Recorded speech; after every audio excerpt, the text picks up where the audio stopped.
My name is Sid Bapat, and I am a Year 12 student studying in Bombay Scottish School in Mumbai, India. I am here in Australia for 2 weeks and have been doing a research project at Swinburne University since last Monday. However, my journey began long ago in 2013 when I was witness to the most disastrous flood that took place in my state, Maharashtra. That is the Meethi River. It is the most polluted river in my state, and when a river this polluted floods, disaster is obvious. I was hurt by all the destruction I saw around me, and I wanted to find out how polluted India really is. The numbers were shocking. I found out that vehicular emissions were destroying the air we breathe. I thought to myself, I'm going to be living on this planet for the next 80 years, hopefully more. And so I want to do something about this environmental issue. I started studying about alternative fuels that could be used to run cars instead of petrol and diesel.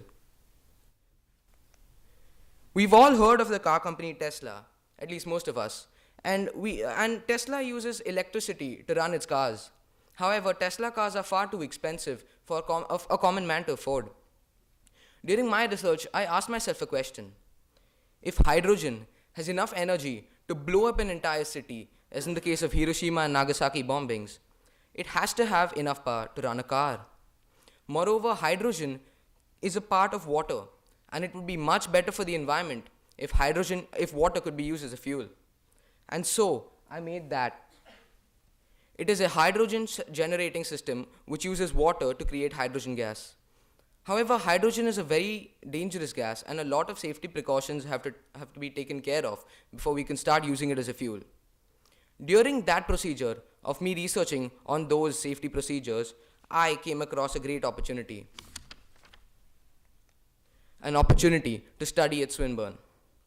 I quickly made friends with Joshua Allwright, who is standing to my left in the picture, as well as Brian Spells, who is standing to my right. I was lucky enough to be mentored by Dr. Clint Steele, a senior lecturer in product engineering design. We formed a virtual team of sorts. On my first day, Dr. Steele and Joshua gave me the task of reconstructing this very trailer on a CAD software known as SolidWorks. I looked at it and thought that it looked a little bit like Lego, and that would be way too easy for me. But after a week, all I could do was do this. I made random parts from different parts of the trailer. I still had to begin the assembly procedure. And that was a struggle. That struggle taught me a lot of things, actually. It showed me that SolidWorks was my journey of discovery.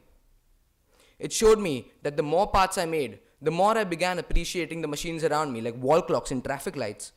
It also gave me the benefits of working in a team. Whenever I had any questions, my team would leave what they were doing and answer them. It really helped me progress quickly. Dr. Steele also took me to the Swinburne Electronic Vehicles Lab, much of which I cannot talk about, but I can say that it was in this room that I found out what I want to do with my life.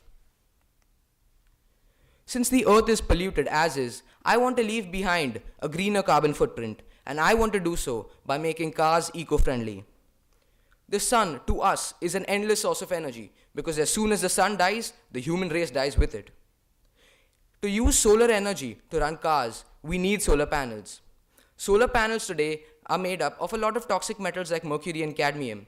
If I want to commercialize the use of solar panels, these substances are going to have to be dealt with on a large scale. I hope to continue my research in solar panels and one day make a lightweight, affordable solar panel that is made up of completely non-toxic substances, and that is my dream. None of this would have been possible without quite a few people.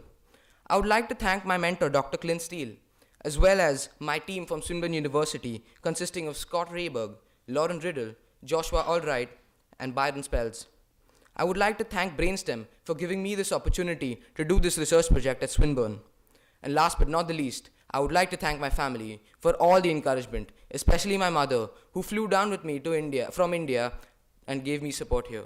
Thank you.